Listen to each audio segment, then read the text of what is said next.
Oh, well, hello there. Welcome back to Anthrovox. Uh, I wanted to talk a moment on a really interesting experience I had a couple days ago.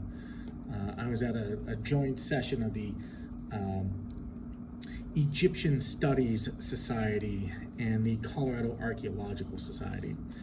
They had a joint meeting, and the topic for the night was Cleopatra and why we are so fascinated with her. And I thought it was a really interesting topic to look at. But I think what caught my attention were a couple of things that were brought up. One is sort of like the difference between the theoretical ideas of who Cleopatra was, and then her actual role in history.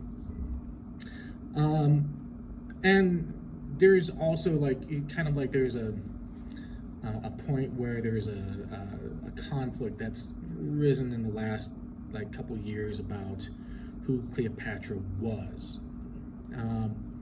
So to kind of go over the first thing was this idea that a lot of what people know about Cleopatra they got out of movies, right? They saw the Elizabeth Taylor film, and there's been other films, and been some books, and it's been very much sort of Hollywood storytelling that's really got her out into the public and has inspired people to, start businesses or restaurants, or tattoo parlors, or everything underneath the sun in Cleopatra's name.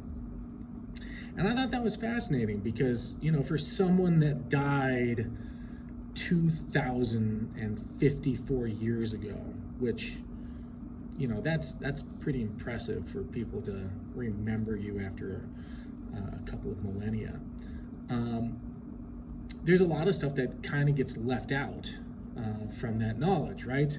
The Ides of March, right? When Caesar was killed, when Julius Caesar was betrayed, that's arguable. Cleopatra was there. She wasn't at the location, but she was at Julius Caesar's villa. She had Julius Caesar's child. She also had a couple of children by Mark Antony. She was married to her brother, who then died, and then had Julius Caesar's kid, then got together with Mark Antony and got married to her other brother at the same time. And that's kind of like how the Ptolemies, who were the rulers and had been the rulers in Egypt for something like 300 years, that's how they did things, is they married within the family. And that's a long practice that's been done within a lot of royalties and monarchies, stuff like that, where you don't necessarily want to share the wealth with outsiders, so you marry within the royalty. In the Ptolemies' case, they'd been in charge for 300 years. They had successfully married brother and sister for generations. An interesting little fact, right? The average person, in fact, every person that's born has parents, and then grandparents, and then great-grandparents, and then great-great-grandparents. And as you are going back in time, those grandparents, they get more and more, right? You have 2 parents, you have 4 grandparents, you have 8 great-grandparents, you have 16 great-great-grandparents. In the case of Cleopatra, she had 2 great-grandparents and 2 grandparents and 2 parents. There's a lot of inbreeding going on there. But for her, there didn't seem like there was a lot of impact. She knew 9 languages and was considered exceptionally charismatic and could talk to anyone. it was kind of fascinating to learn a lot about this. That, the movies portray certainly beauty. Cleopatra is renowned for her beauty, even though there's even some debate about how beautiful she was. But she was always characterized as being extremely charismatic, and the sculptures that we have of her definitely show beauty.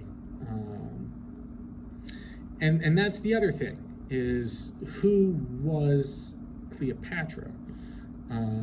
Recently there is a kind of a controversy, right? She's Egyptian. And so she was perceived, because Egypt is in Africa, and, well, she should be African. She would be an African queen. And that is both technically true and technically not true. Racially, if we're going to talk about race and genetics, she's Macedonian, right? That's just north of Greece. That's where the Ptolemies came from 300 years prior to her becoming Queen of Egypt.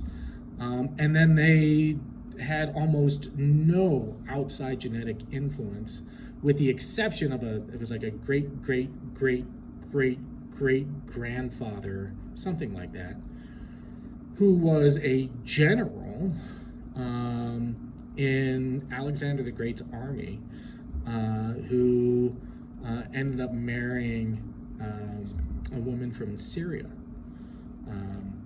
And then that brought in some genetic material outside of the Macedonian genetic line. So racially, she would have been Greek for all intents and purposes. But ethnically, she was absolutely Egyptian, because she had grown up in that place. Her parents had been there, her grandparents, great-grandparents, they had all been in Egypt. They had all learned at the Library of Alexandria. They had all learned the culture of Egypt, and they were the creators of culture within Egypt. So Cleopatra was both Egyptian by culture and Greek by genetic dynasty.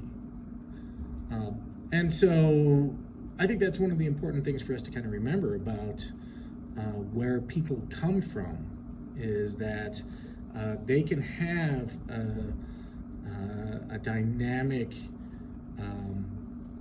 physiological history, right? Biological history. Their ancestors might come from particular places, but where they grow up and how they grow up, that's something else altogether. And that's culture, and a really important thing to take into consideration when you're looking at someone's behavior and identity. Someone like Cleopatra, who, she was pretty amazing.